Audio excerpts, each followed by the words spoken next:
क्या आपने कभी सोचा है कि एक दिन आप अपने बच्चों की स्कूल की फीस क्रिप्टो से भरेंगे या किराने की दुकान से चीनी क्रिप्टो से खरीदेंगे? Well, let me tell you, ये सब पॉसिबल है। नमस्कार।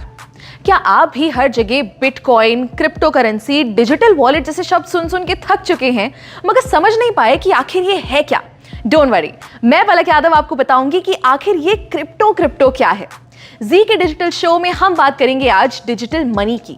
पर सबसे पहले जानते हैं कि ये पूरी क्रिप्टो की दुनिया आखिर आई कैसे।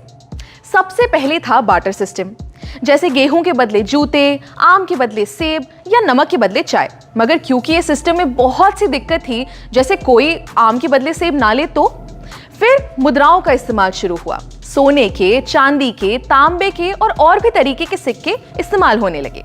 पार्टीशन से पहले भारत में दमड़ी, टका, पाई, आना, दमन्नी, चवन्नी, अठन्नी और रुपए के सिक्के चलते थे। मगर सिक्कों के भारी वजन की वजह से उनको लेकर इधर उधर जाना बहुत मुश्किल होता था, इसलिए पेपर करेंसी यानी नोट आना शुरू हुए। अब नोटों का इतिहास तो हम जानते ही हैं। 10,000 के बड़े बड़े नोट से शुरू होकर जो वॉलेट में भी ना आए, नोट छोटे से छोटे होते गए और अब तो ज्यादातर लोग बिना पेपर करेंसी के ही चलते हैं।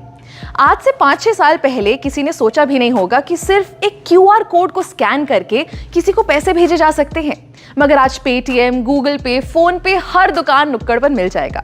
ऐसे ही मैं आपसे कहूं कि डिजिटल करेंसी की दुनिया दूर नहीं है तो शायद आप भी विश्वास नहीं करेंगे, मगर 2009 से ही ये पूरी दुनिया शुरू हो चुकी है। शुरुआत में लोगों को इसके बारे में उतना पता नहीं था, मगर पिछले कुछ सालों में ये बहुत पॉपुलर हो गया है और आगे ये सिर्फ बढ़ेगा ही। मगर ये डिजिटल करेंसी या क्रिप्टो करेंसी होती क्या है? डिजिटल करेंसी एक वर्चुअल करेंसी है, यानी जिसे आप इन नोटों की तरह अपनी जेब में नहीं रख सकते। ये हमारे ऑनलाइन वॉलेट में रखी जाती है, यानी बिना किसी झंझट के आप इसे कहीं से भी एक्सेस कर सकते हैं। अच्छा, इसी का दूसरा नाम कह सकते हैं क्रिप्टो करेंसी। Crypto currency. अब करेंसी का मतलब तो हम समझते हैं पैसा, मगर ये क्रिप्टो किस भला का नाम है? क्रिप्टो मतलब छुपा हुआ या जो सीक्रेट हो, यानी कि आप क्रिप्टो करेंसी से अपने पैसे की जो भी ट्रांजैक्शन करेंगे या लेन देन करेंगे वो सब छुपा हुआ होगा और सिक्योर होगा। ये क्रिप्टो करेंसी का चलन 2009 में शुरू हुआ, जब सबसे पहली बार सातोशी नाकामोटो नाम के एक आदमी ने वर्चुअल करेंसी बनाई। अब इसका नाम हम सब ने कहीं ना कहीं सुना ही है। जी हाँ, बिटकॉइन। बिटकॉइन आज की डेट में इतनी बड़ी क्रिप्टो करेंसी बन चुकी है कि आप मानेंगे नहीं कि कई बड़ी बड़ी कंपनीज आज बिटकॉइन से पेमेंट्स लेती हैं। एक मजे की बात बताऊं, अगर आपने 2009 में एक बिटकॉइन खरीदा होता तो आज आपके पास बिना कुछ किए बैठे बिठाए करीब 16 लाख रुपए होते। मगर आज इथेरियम, डॉजकॉइन, टेथर जैसी 19,000 क्रिप्टो करेंसीज बन चुकी हैं। इन करेंसीज को हम खरीद सकते हैं, बेच सकते हैं और चाहे तो इनमें इन्वेस्ट भी कर सकते हैं। अब ये तो हम समझ गए कि क्रिप्टो करेंसी एक तरीके के ऐसे पैसे हैं जिन्हें हम छू नहीं सकते, मगर अगर हम इनसे खरीदेंगे या बेचेंगे तो इसे कोई कंट्रोल कर रहा होगा क्या? जी नहीं। यही खास बात है क्रिप्टो करेंसी की। इसे कोई थर्ड पार्टी जैसे कोई बैंक या कोई सरकार कंट्रोल नहीं करती, यानी कि ये डिसेंट्रलाइज्ड होता है। पूरे ट्रेडिशनल बैंकिंग सिस्टम को तोड़ते हुए क्रिप्टो की ट्रांजैक्शन सीधे एक वॉलेट से दूसरे वॉलेट में होती है। क्रिप्टो करेंसी को पहले उतनी मान्यता नहीं मिली थी।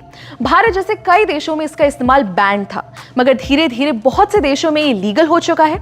मार्च 2020 में भी इंडिया ने क्रिप्टो करेंसी से बैन हटा दिया।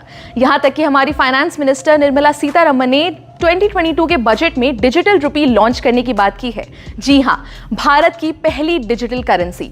आरबीआई द्वारा लॉन्च की गई ये करेंसी रुपये के बराबर होगी और इसे फिजिकल करेंसी से एक्सचेंज किया जा सकेगा। है ना कमाल की बात? दोस्तों, क्रिप्टो की ये दुनिया जितनी बड़ी है उतनी ही इंटरेस्टिंग भी है, तो इनके बारे में हम जितना जाने उतना कम रहेगा। अगली वीडियो में हम आपको बताएंगे क्रिप्टो से जुड़े एक बहुत अहम चीज के बारे में जिसका नाम है ब्लॉकचेन। तब तक के लिए स्टे ट्यून्ड और देखते रहिए जी न्यूज़ डिजिटल।